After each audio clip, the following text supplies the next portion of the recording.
महर्षि वाल्मीकि द्वारा रचित हिंदू धर्म ग्रंथ रामायण में उल्लेख मिलता है कि रावण के बेटे का नाम मेघनाद था। उसका एक नाम इंद्रजीत भी था। दोनों नाम उसकी बहादुरी के लिए दिए गए थे।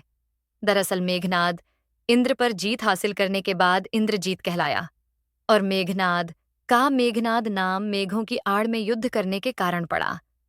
वह एक वीर राक्षस योद्धा था। मेघनाद श्री राम और लक्ष्मण को मारना चाहता था। एक युद्ध के दौरान उसने सारे प्रयत्न किए, लेकिन वह विफल रहा। इसी युद्ध में लक्ष्मण के घातक बाणों से मेघनाद मारा गया।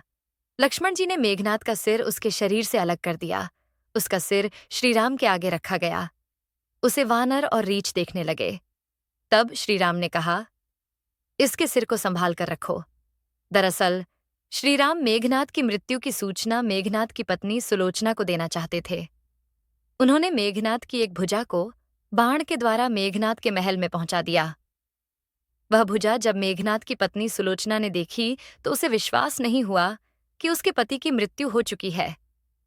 उसने भुजा से कहा, अगर तुम वास्तव में मेघनाद की भुजा हो तो मेरी दुविधा को लिखकर दूर करो।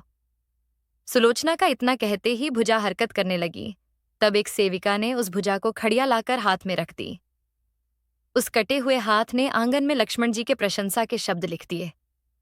अब सुलोचना को विश्वास हो गया कि युद्ध में उसका पति मारा गया है।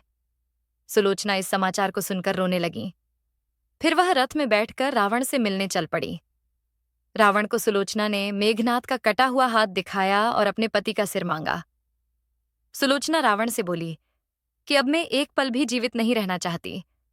मैं पति के साथ ही सती होना चाहती हूं। तब रावण ने कहा, पुत्री, 4 घड़ी प्रतीक्षा करो। मैं मेघनाद का सिर शत्रु के सिर के साथ लेकर आता हूं। लेकिन सुलोचना को रावण की बात पर विश्वास नहीं हुआ। तब सुलोचना मंदोदरी के पास गई। तब मंदोदरी ने कहा, तुम राम के पास जाओ, वह बहुत दयालु हैं। सुलोचना जब राम के पास पहुंची तो उसका परिचय विभीषण ने करवाया। सुलोचना ने राम से कहा, हे राम, मैं आपकी शरण में आई हूं। मेरे पति का सिर मुझे लौटा दें ताकि मैं सती हो सकूं। राम सुलोचना की दशा देखकर दुखी हो गए।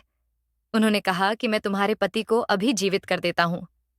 इस बीच उसने अपनी आप बीती भी सुनाई। सुलोचना ने कहा कि मैं नहीं चाहती कि मेरे पति जीवित होकर संसार के कष्टों को भोगें। मेरे लिए सौभाग्य की बात है कि आपके दर्शन हो गए। मेरा जन्म सार्थक हो गया। अब जीवित रहने की कोई इच्छा नहीं। राम के कहने पर सुग्रीव मेघनाद का सिर ले आए, लेकिन उनके मन में यह आशंका थी कि मेघनाद के कटे हाथ ने लक्ष्मण का गुणगान कैसे किया।